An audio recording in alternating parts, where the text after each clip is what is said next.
everyone, this is Victoria's Flutes. I play many different flutes and one of them is a Native American flute. Today I'm in the Great Plains of South Dakota on the indigenous lands of many Native American tribes. To honor their land and culture, I wanted to share with you a little bit of their traditions that involve the flute. And disclaimer, I'm not an expert in history, so I'll try to do my best. So during my travels, I bought this incredible book, The Love Flute by Paul Goble, and it's a short story for children.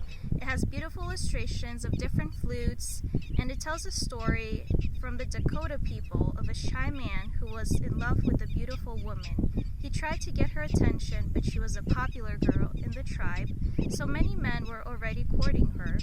In despair, he shot an arrow up into the air, which eventually led him into a forest, where he was gifted a flute from two elk people, made by the animals of the forest. And when he returned from the tribe with his new flute, he instantly caught the attention of his love. So this is just a short summary of the book. It's really great, it has a lot of beautiful pictures, so I'll just try and elaborate more on this. So men could only play the love flute, the Native American flute, and they would do that to court women. And so the courting was formal and it was done in front of the people in the tribe. The man had to get permission from the woman's parents in order to play her flute melodies. And he did that by giving gifts.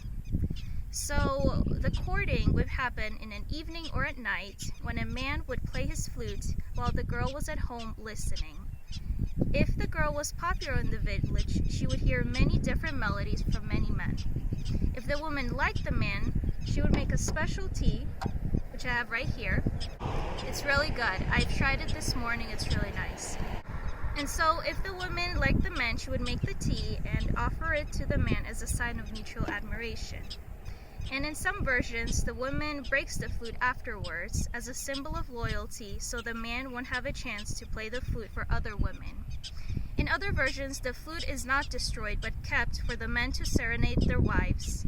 And in some other cases, when the man dies, the flute is wrapped with the man's body. There are many versions of how the love flute was given to the indigenous people.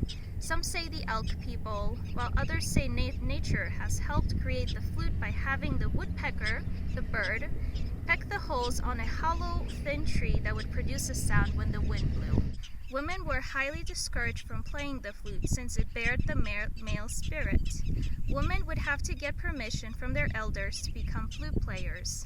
Since the Native American flute was not allowed in the U.S. government for a period of time, the flute saw a decline in players. But then the flute was reintroduced by those who kept playing in rural reservations, and now many men and women play the Native American flute, and they continue that tradition. Behind me, the squeaks that you hear are the prairie dogs. They're very cute. They're very far away, but they're behind me. This is it. Thank you for watching my video. I hope you learned something new. So yeah, thank you.